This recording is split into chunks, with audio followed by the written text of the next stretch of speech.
มาเห็นสภาพห้องพี่น้องเอ้ยสภาพห้องเอื่อยนอนลูกหลานอยู่เพื่อนเศร้าขอซื้ออยู่ที่ประเทศไทยพี่น้องชีวิตนี่แหละชีวิตขายแรงมองง่ายถามว่าอยู่บ้านเฮาได้อยู่ไรว่าอยู่ไรเฮ็ดในแท้หน้ากินกะไล่กับพ่ออยู่พ่อกินบ่ถึงขันมาลำบากทุกอย่างเกินไปแต่ว่ากะมันกับบ่พ่อสีหังสิมีนะบ่พ่อสีได้เฮ็ดหยังไรกับพ่อแต่ว่าอะไรอยู่ได้กินนั่นแหละว่ายังไงซะเพราะว่าบ้านเฮามันเป็นบ้านเกาะบ้านดอนเป็นบ้านเกาะบ้านดอนแล้วก็มันก็ต้องเฮ็ดให้แต่หน้าหาปูหาปลาอาชีพกับประมาณนั้นกราบสบายดีทุกคนวันนี้เฮาสิเดินทางไปที่ประเทศไทยเนาะพี่น้องเนาะได้ยินว่าเขาประเทศไทยมันงามเนาะสิไปเที่ยวว่ามันเป็นจังไดพี่น้องเดินทางไปยามพี่สาวเนาะพี่น้องไปกับสวัสดีทุกคนเป็นจากสาวลาวไปกับสาวลาวเนาะบางเทื่อตอนไปมีเงินตอนมาบ่มีเงินสัมปจักตอนมาตรงหาทำงานหาเงินค่ารถกลับก่อน พี่น้องเจอกันอยู่ที่ประเทศไทยพี่น้องตอนนี้นั่งขารถอยู่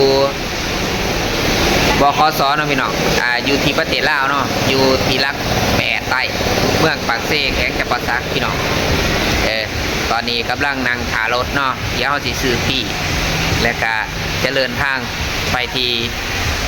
กรุงเทพเนาะพี่น้องเนาะแถวกรุงเทพชลบุรีพุ่นน่ะพี่น้องเดี๋ยวเจอกันอยู่ที่ประเทศไทยพี่น้องบรรยากาศจะเป็นอะไรไปติดตามกันเนาะพี่น้องเนาะใน EP นี้พี่น้องกับบรรยากาศเนาะบรรยากาศรักแปดใต้ว่ารักแปดใต้เนาะนครปักเซแข่งจะปาซักอยู่ที่บขสเนาะหรือว่าอยู่ขนส่งกับท่านมีคนหลายพี่น้องตลอด2-3 วันที่ผ่านมาเนี่ยกับฝนตกเลยร่วมทั้งมื้อนี้กับฝนตกพี่น้องตกอยู่ว่าเศร้าหาก็ไม่เห็นแดดประวางว่านนี่มื้อซื่นนี่แต่ว่ามือตอนแรกว่านนี่กับมื้อนี้นี่มาตกอีกพี่น้องตกเลยบ่อยู่ว่าเศร้าตกอยู่บนเหมือเว้นพี่น้องฝนดีพี่น้องปีนี้ได้ยินว่าพายุเข่าเนาะพายุเข่าแล้วพี่น้องฝนตกนะที่ปล่อยเกลือนี่นะพี่น้องน้ำกันสิได้ระมัดระวังน้ำนี่เลยพี่น้องเลยโอ้นี่ฝนตกพี่น้องตกไปอยู่กับเศร้ากล้องก็อยากซิมันเหมือนเนาะ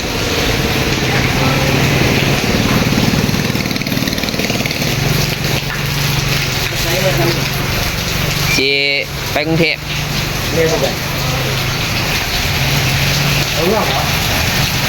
ฝนตกพี่น้องอยู่ที่รักแปดอยู่ขนส่งรักแปดสปป.ลาว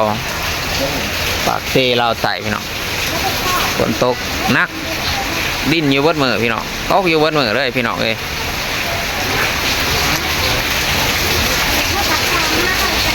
บรรยากาศก็ถือว่าซุ่มเย็นพี่น้องซุ่มเย็นจนหนาวเย็นจนหนาวฝนพี่น้องฝนตก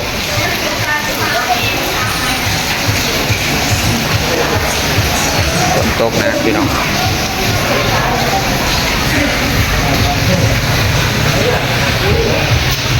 โอเคเจอกันอยู่ที่กรุงเทพลอดหาบ่าวขาวพี่น้องบ่าวขาวก็คือเพิ่นสิได้เดินทางมาจากใต้จากเมืองโขงสิเดินทางไปน้ำกันรอดถาเพิ่นเนาะตอนนี้เนาะรอดถาสื่อปีพร้อมกันแล้วก็จะได้เดินทางพร้อมกันพี่น้องแล้วทุกคนมากินกับเพียงไก่แบบจาอุ่นท้องก่อนพี่น้องกองทัพต้องเดินด้วยท้องพี่น้องกินเขาก่อนขี่ขึ้นรถพี่น้องเดี๋ยวจะสิไปซื้อปีแล้วก็ขึ้นรถเนาะพี่น้องเนาะตอนนี้มากินเขาก่อนอุ่นท้องก่อนกินเขาอยู่คิวรถพี่น้องแซ่บวะเต้าไก่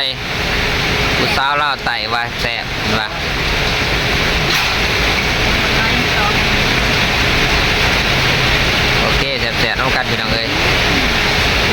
ก่อนรอถาเปล่าข้าวว่าท่านมาพี่น้องตามเปิดมากินข้าวเสียก่อน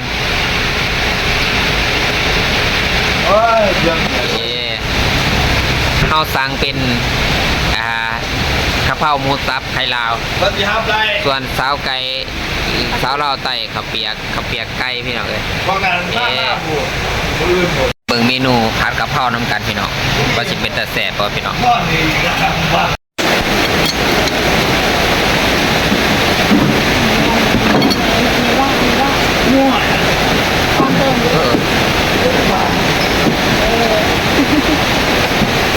แซ่บน้ำกันพี่น้อง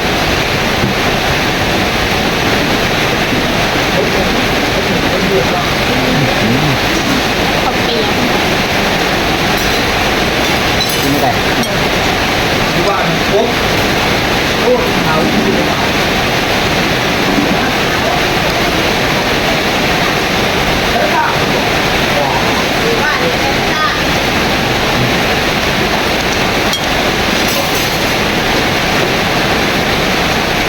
ไม่โดนเด็กพวกก็เมื่อแล้วมาลูกดีแล้ว ไหนล่ะแยกนะ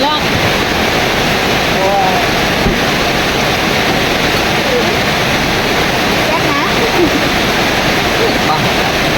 ดูตื่นน้ำดูจะเล่น ที่เราเดินหน้า คือหรอ โอ้ยบักโตนมากเลยบอกว่าจังร้าเลยว่ามันหนาวมันจืดต้นน้ำมันโดดแต่กับคือครอบอันนั้นครอบอันนี้ไก่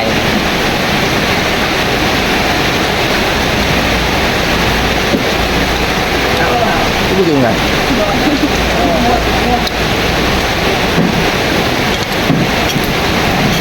คือโบ๊ะ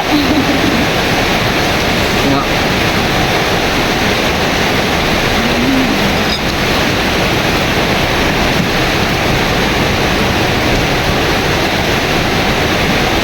โอ้ยคนมันไปทางเดือดไปทางต่างป่าที่แทนจัก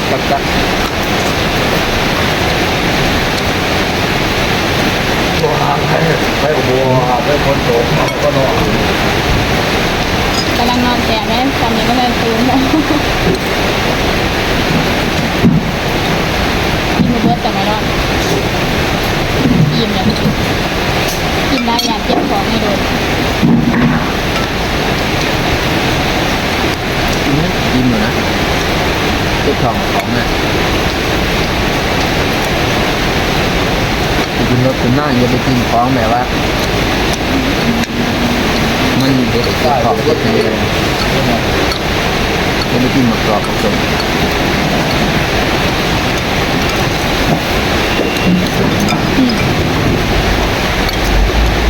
รสนะมันฮอนแห้ง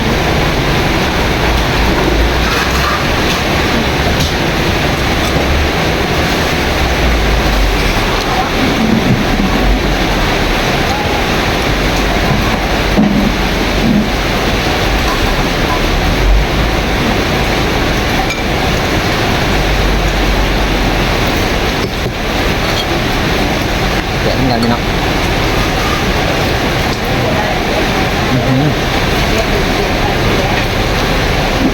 ผัดกะเพราว่ามันจะมีแบบไข่ลาวนะพี่น้องเนาะมีความสัมเขาก็โอเคอยู่เขาก็นุ่มดีนะทุกคนเขานี่นุ่มดีอยู่ เมื่อเลยเมื่อเลยหรอยันวันหรอก็มา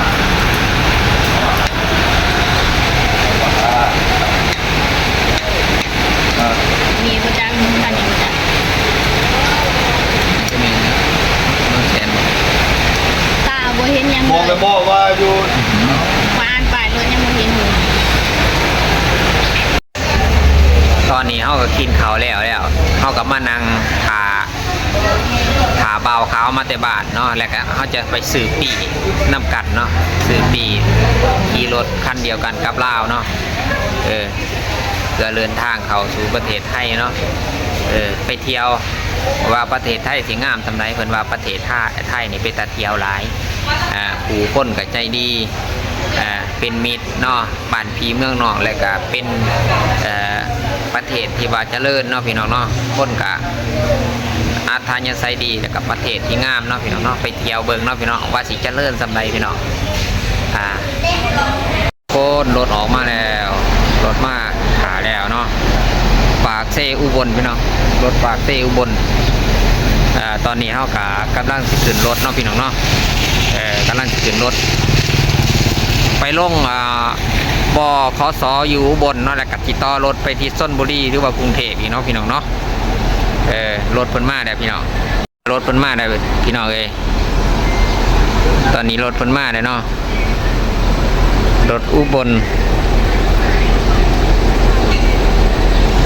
ปากเซอุบลปากเซพี่น้องเดินทางแล้ววันนี้บรรยากาศ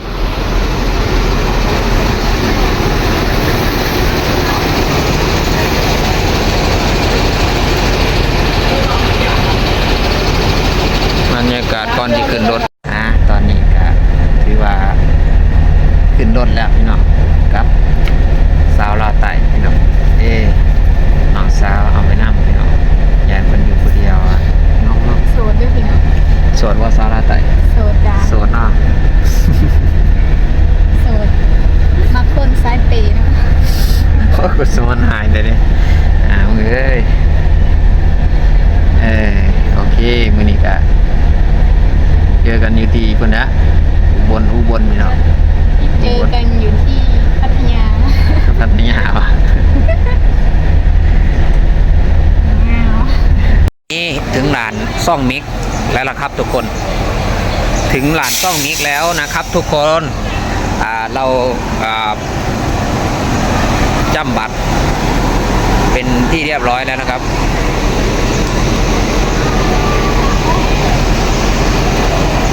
เป็นไงจำบัตรฝั่งลาวก็200ฝั่งไทย300ครับผม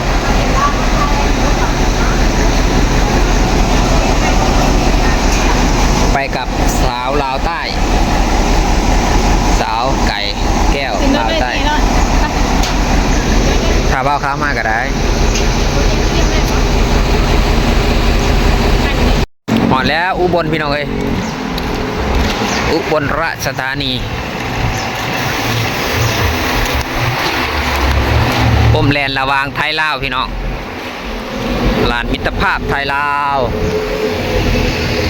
เมืองอุบล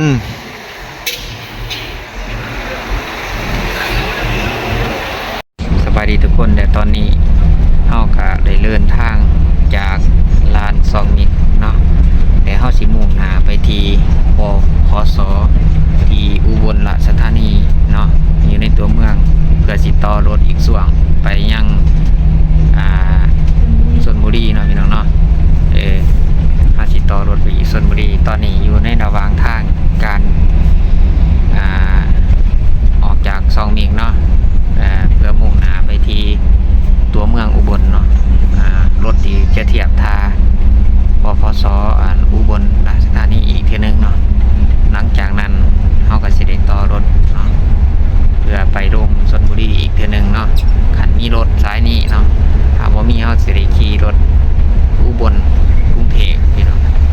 ประมาณนี้เนาะพี่น้องเนาะ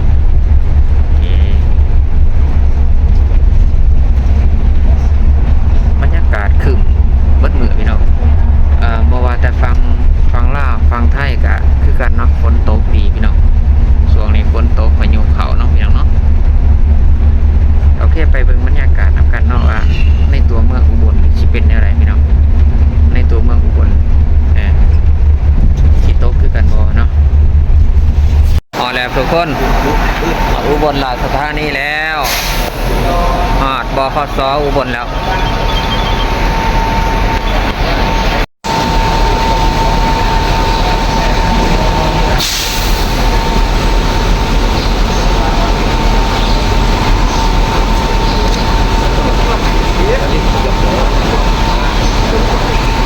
กระสอบลายตัวน้อง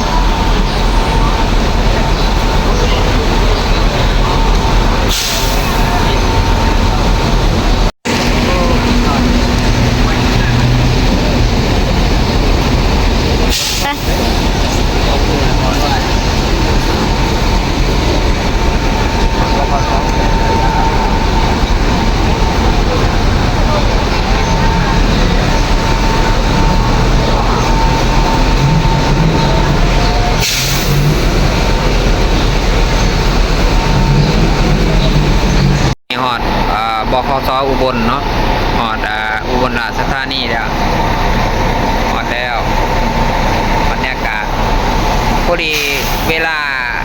เดินทางจากปากเซ่นี่เวลา2 โมงมาหอดอุบลประมาณ6 โมงเนาะ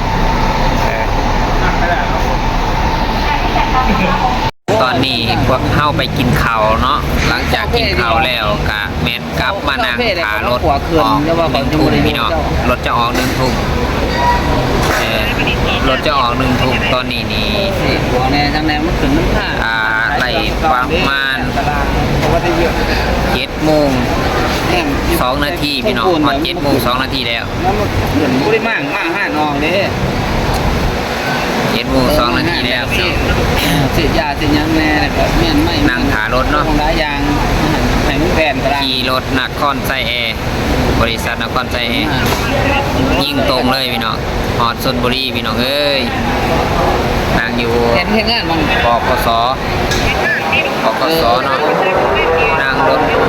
อยู่บกสอุบล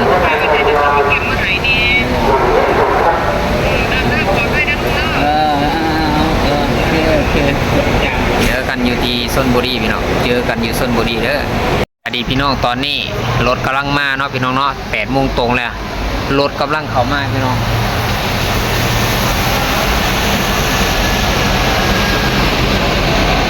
รถกำลังเข้ามาเตรียมตัวออกเดินทางพี่น้องเลยเตรียมตัวออกเดินทาง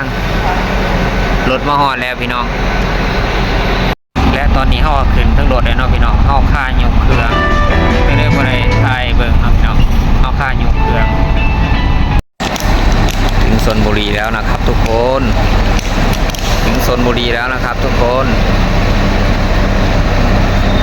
ถึงจุดหมายปลายทางนะครับกำลังลงรถถึงแล้วนะครับทุกคนครับอุบลนครอุบลราชธานีชลบุรีนะครับผมถึงแล้วนะครับนครไซแอร์โรยสารนครไซแอร์โอเคครับสะดวกสบายครับผม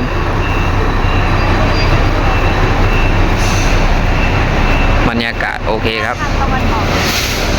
บรรยากาศดีมากครับถึงตรงนี้ประมาณ6 โมงกว่าๆนะครับผมถึงชลบุรีแล้วนะครับทุกคนรู้สึกยังไงบ้าง รู้สึกเหงานอน รู้สึกนอน นอนบนอิ่ม มากับบริษัทนครไซแอร์นะครับผมเดินทางจากอุบลราชธานี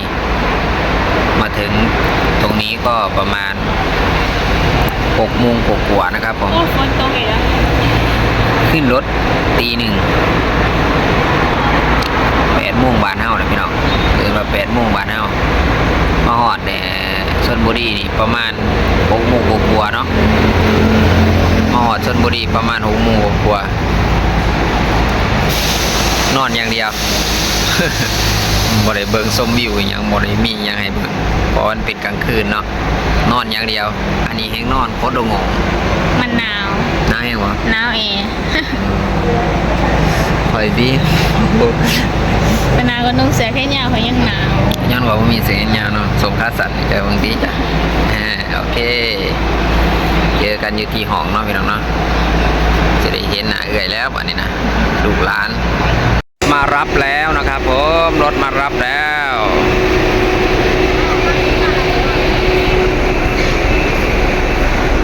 รถมารับแล้วนะครับ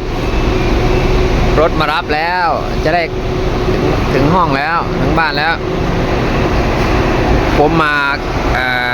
กับบริษัทไซเอนะครับนครไซเอบริษัทนี้นะครับโอเคครับบริการดีมากครับผมกำลังจะขนเครื่องขึ้นรถกระบะนะครับ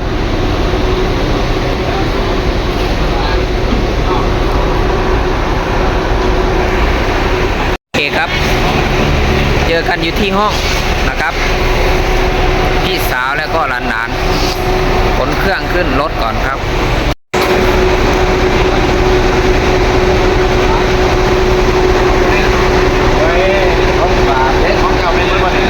แม่แล้วมีก็แม่น นี่แม่นปะ เลย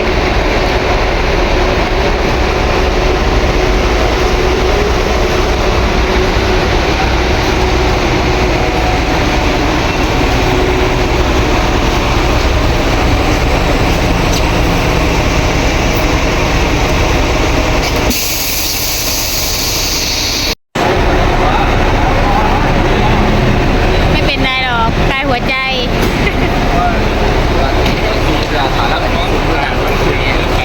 โอ้ยมือเป็นมือกล่องไอ้ดอน อันนั้นแหละดองไว้โอ้ย ตอนนี้กำลังเดินทาง เมาก ลับห้องนะครับทุกคน แล้วจะดองยังนี่ จะดองเป็นโอ้ยอันติดดองงูบ้านพวกเจ้าเท่านึงไปซื้ออยู่ตับจริงเหมือนซื้อมางูเงยก็พอบ่อยนะ เนี่ย กินแล้วได้นอนในของน้ำมึงเลยยามห้อนเลย ห่อนใน ต้องเป็นก้อนมา นี่โยเขาจะใส่นี่หน้า โอ้ยสดใสเตี้ย ถังหม้อนี่นะแต่หม้อนี่ ในซอยสดใสมันบ่ แม่นแม่น ของน้องอันหน้าหม้อ เดี๋ยวน้องกินอยู่ด้วยกันเลย อ๋ออยู่กันเดียวกันเขาซอยสดใสนะ ใส่ ซอยสดใสมันเข่าทั้งหน้าเทศบาลมันจะได้บ้านบ่ มันเขาทางร้านทอง ไปยูเทิร์นนั่นหน้าหม้อนี่บ่หน้าหม้ออยู่ อยู่ข้างแม่นอยู่ข้าง ข้าง ข้าง ๆมีร้านทองยังแม่ทองสุก ใช่ร้านทองยัง ร้าน โอ้ยยังเหรอ หอดแล้วหอดแล้วหอด มานอนเลย หอดแล้วมานี่ไปเปิงห้องน้ำกันปล่อยโปงไว้ในบ่ได้บ่เอาเขาไปในบ่โปงไว้นอกบ่ได้บ่ โอ้ยนอนเลย กระเป๋าบรรยากาศห้องก็สิประมาณนี้เลย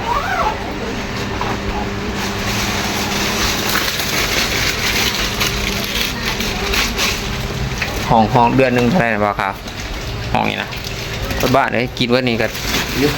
ลูกบ่ขึ้นเนาะตายแล้ว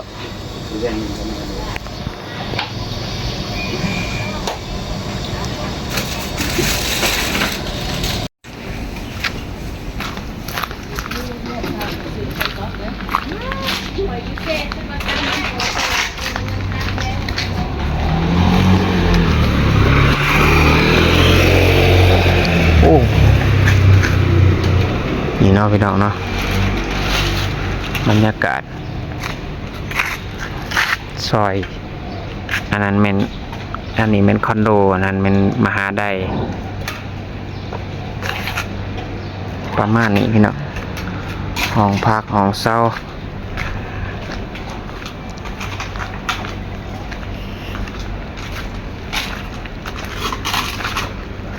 พอใหญ่นั้นแล้วก็เก็บกระปุกกระป๋องแล้วเตรียมเอาไปขายแล้วบรรยากาศ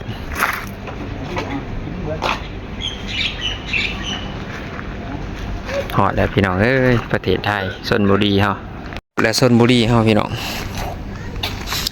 แต่ว่าเอื้อยไปทำงานไปเฮ็ดงานเนาะพี่อ้ายเอื้อยไปเฮ็ดงานนะแต่ว่ามาพักอยู่ห้องพี่น้องเนาะเราก็อยู่บ้านเดียวกันมาพักเราก่อนซ้ำอ้ายซ้ำเอื้อยเดินงานมาเดี๋ยวจะสิไปหาเรามื้อแรงเนาะพักอยู่ห้องเราก่อนขี่รถไกลได้พี่น้องหลายร้อยกิโลเลย6-700กิโลพุ่นพี่น้อง6-700จะได้มาเหาะชลบุรีนี่โมเมนต์ง่ายนะไกลเติบนั่งรถมือหนึ่งครับคืนหนึ่งพี่น้องนี่ครับตอนนี้เขาสิเมื่อของพี่สาวเขาเองเนาะพี่น้องสิเมื่อของพี่สาวเขาเองห้องอ้ายเขาเองเนาะตอนมาวังแล้วนี่ห้องเป็นห้องของเบาขาวชื่อว่าเป็นพี่น้องข้างเพื่อนเนาะตอนนี้เขาก็สีเมื่อห้องเอื่อยเขาเองเนาะหลังจากกินข้าวอุ่นท้องเนาะอยู่หาดอยู่ห้องเขาแล้วก็เขาเสียสิเด็เมื่อห้องเอื่อยเขาเองได้ไปโอ้ เ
อาไกลกระเป๋า โอ้ซิวของว่าไงใจร้อน เดี๋ยว9 โมงก็จะออกใหม่ไปทำ เงียบคิด เบื้องน้ำเงินบนเดือนเงินไปพอมีเงินมาบ่าย นับเบิดตัวไรแต่เฮามา2,000ปลายมั้ง เดี๋ยวก็ย่างอยู่ค่ะ โอ้ยผู้บ่าวเขานอน โต ลายเต็มโตเว้นเลย 6 7 8 9เรือเก่าพัน นอนก็จะได้อยู่จังได๋ห้องน้อยๆสิ นะ ไผนอนน่ะ อีแก้ว อยู่นี่เด้อ ตัวยังแม่เป็น ไผนี่นอนนี่ เล็กน้อย2 คน นอนเทิงนี่ มันจะนี่นอนได้ มันปูลงมาเนาะ มันปูโรงสิเอานี่ออก เอาไปไว้ใส่ซั่นน่ะบัดนี้คือไปไว้ใส่ซั่น ใช่ นี่บัดว่าสินอนน่ะอ๋อมันเอาตัวนี้มาปู เดี๋ยวมันก็ดึงลงมา บัดเจ้าแล้วนอนใส่ซะ คอยบ่ได้นอนนะเพิ่นเฮ็ดงานเพิ่นเด้ อ๋อมันกลางเว้นจะยังนอน อืม โอ้ชีวิตพี่น้องเอ้ยห้องก็ มีข น้ อ อย งซาวแล้วเพียงสำนีบ่ ๆสู้ชีวิตขนาด มันบ่มีหอมเต็มไปเบิ่งหอมงานไป 5ห้องเนี่ยว่ามีห้องสี่เหลี่ยมประมาณนะพี่น้องนะตั้งแต่นี้มาหานี่ประมาณ 4-5 เมตรนี่แหละแต่วันนี้มานี่ห้องประมาณ5คูณ5 เมตรเนาะประมาณไหม5 เมตรคูณ5 เมตรประมาณนั้นโอ้ เงินสิไปซื้อ สู่ชีวิตแห้งไงจนเราบ่ได้นอนก็คือนอนกลางเว้นเปลี่ยนกันนอนโอ้เนี่ยก็นี่ห้องหน้าพี่น้องห้องนี่แหละชีวิตเฮาสู่ชีวิตทุกคนเอ้ยคนบ่เข้าใจว่าการใช้ชีวิตในเมืองมันเป็นจังไดนี่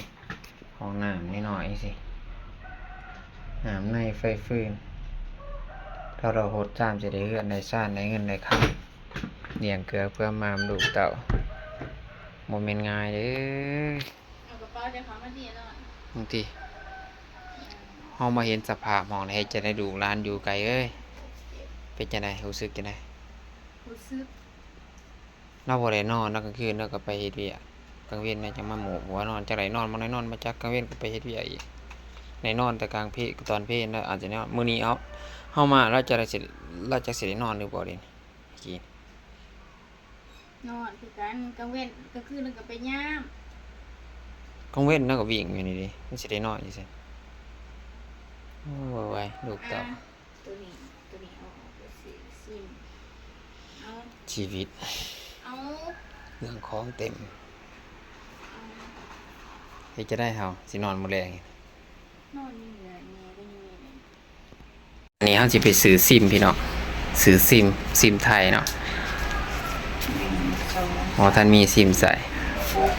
สดบุรีพี่น้อง เดือเก่าลอย หอยบ่อยโมเมนหอดไก่หมอดเวลาเก่าโมงบ่เพียกว่า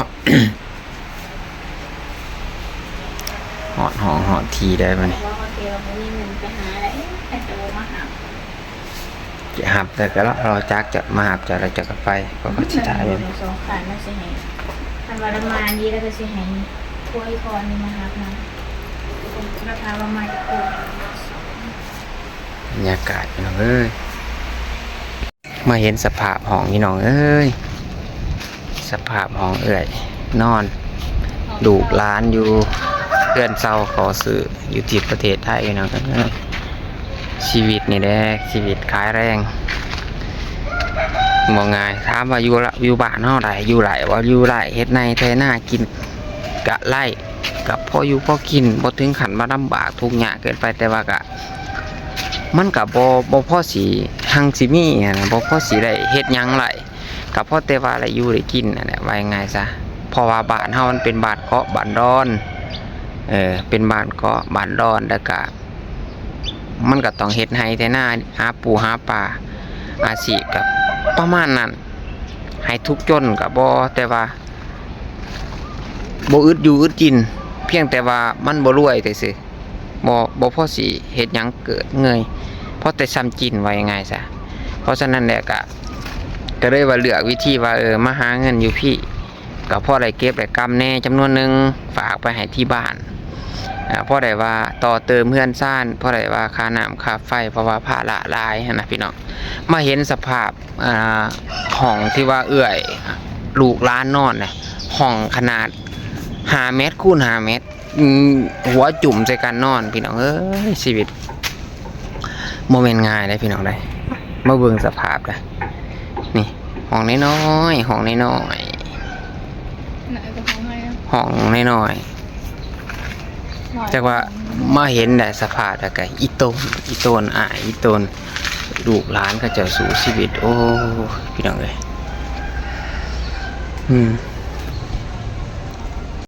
นี่1 เมตรเนาะ2 เมตร3 เมตร4 เมตร5 เมตร5 เมตรขนาดความกว้าง5 เมตรความยาว5 เมตรเป็นห้องสี่เหลี่ยมจุบุดคันเอานอนคนเดียวโอเคอันนี้นอนเป็น10กระเทินป่ะเนาะเกือบไป6-7 คนบ่ได้เกือบสิเป็น10 คนป่ะไม่ใช่นอนแหงกันนะพี่น้องเอ้ยสภาพโอ้ยหลายห้องเลยพี่น้องดุมนี่ก็เต็มเบิดมีแต่คนอยู่เบิดห้องเซาอีกอัวอยู่ได้เด้ใกล้ๆแท้นี่นะบอกเจออยู่ฝากกัน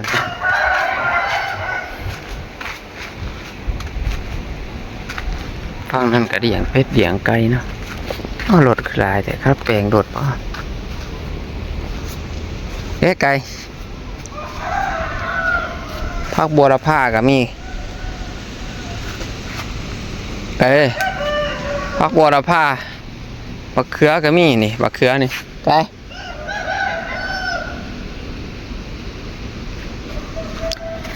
หอยก็หลายไก่หอยแบบอยู่ห้องเฮานี่หอยน้อยๆนี่ไก่นี่หลายมักตำนินพักตำนินพี่น้องพักตำนินก็มีโอ้ซอยอันนั้นหม้อเนาะวิทยาลัยหม้อจำอะไรว่าวิทยาลัยอีกยังวะบรผ้าปะ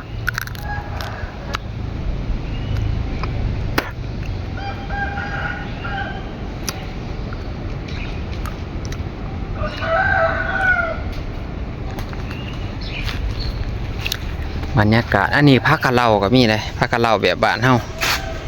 นี่เป็นพักกะเหล่าคมๆเพิ่นปลูกพักปลูกมีอยู่แคมนี่มะเขือบักแขงเพิ่นกับพ่อได้เด็ดไปกินไปได้พี่น้องโอ้บักขี้หูดใบขี้หูดก็มีพี่น้องใบขี้หูดก็มีเพราะแม่นใบขี้หูดก็มีโอ้กระหอกก็มีกระหอกเสยพี่น้องนี่เด็กกระหอกกระหอกโอ้กระหอกพี่น้องมีกระหอกเลยมีกระหอกมีจอดฟอนเซอร์อยู่นี่โอ้คิดว่าสิบ่มีกระหอกมีจอดฟอนเซอร์เงียบดีกันเป็นซอยกับมายาไนนี่พี่น้องเงียบคือกัน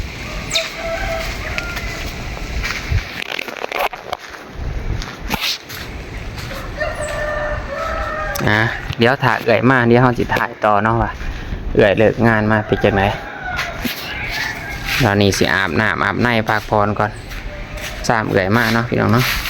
เดี๋ยวจะสิหาห้องนอนว่าสิไปนอนอยู่ไสพอ ราะว่าคันเฮาสินอนอยู่นี่ก็คือสิบ่พอกันนอนดอกเพราะว่าห้องมันน้อยแฮงเฮาคงสินอนบ่ได้เนาะ ให้เราพาเช็ดตัวจะไปได้มากฮะ เอามาในกระเป๋าลายเพราะว่าห้องมันน้อยแห้งนะพี่น้องจะได้หาห้องพอได้นอนมื้อแรงคันบ่มีก็สิได้ไปเซาเพื่อนพาเพื่อนหยังนอนไปนะก่อนตามหาห้องได้เนาะพี่น้องเนาะชีวิตเฮาแต่พี่น้องคือทุกคนได้เห็นแหละห้องน้อยห้องน้อยๆนึงพี่น้องห้องน้อยๆขนาด5 เมตรคูณ5 เมตรนึงลูกหลานหัน3-4 คนเลยพี่น้อง3-4 คน5 คนรวมทั้งหมดอันแม่นอ้ายอีกเอื้อยอีกก็เป็น7 คนนะพี่น้องเด้อหลาน2หลานนี่4 คน5 คน2 3 4 5 6 คนนอนในห้องเดียว6-7 คนนอนในห้องเดียวพี่น้อง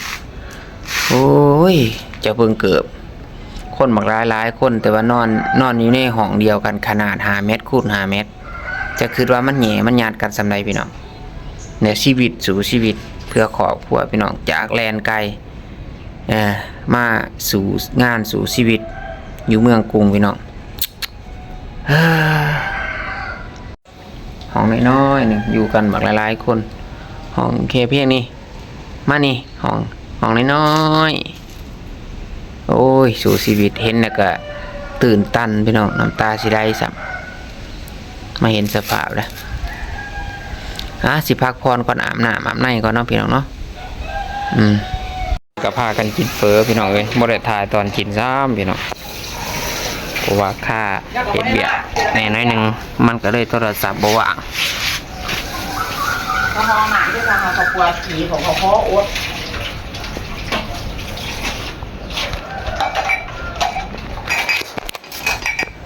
พอแล้วขอชิมให้เรากองไว้นะ ตำรวจบ่จับตาบ่ฮะ น้ำบ่ บ่บ่ ไม่ใช่บ่ โอ้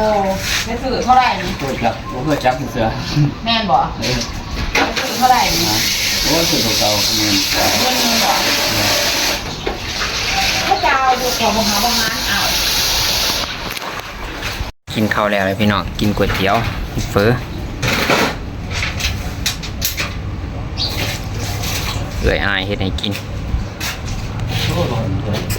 สิต้องแซ่ค้ามีปลาถ้าไม่มีหมึกสิเอามากินหมึกขั้นได้กินเป็นกระถาหมึกเท่านึงมันเฮ็ดหมึกมันเฮ็ดงานหมึกสิถามมันก่อนมื้อแรกสิไปเอานี่น้ำจิ้มพุดแหละสิบอกมันว่าแหละแม่ กินข้าวกำลังแล้วกินก๋วยเตี๋ยวพี่น้องสินอนถาเขาอยู่ห้องเขาจะไปเฮ็ดงานมื้อแรงเขาจะสิเดิกมา สิบอกว่าสิซื้ออันนั้นไปที่ย่างแล้วก็ไปขี่รถขี่บ่ผีหว่า โอย่าง เคเจอกันคลิปต่อไปพี่น้อง รถขี่ก็ต้องขี่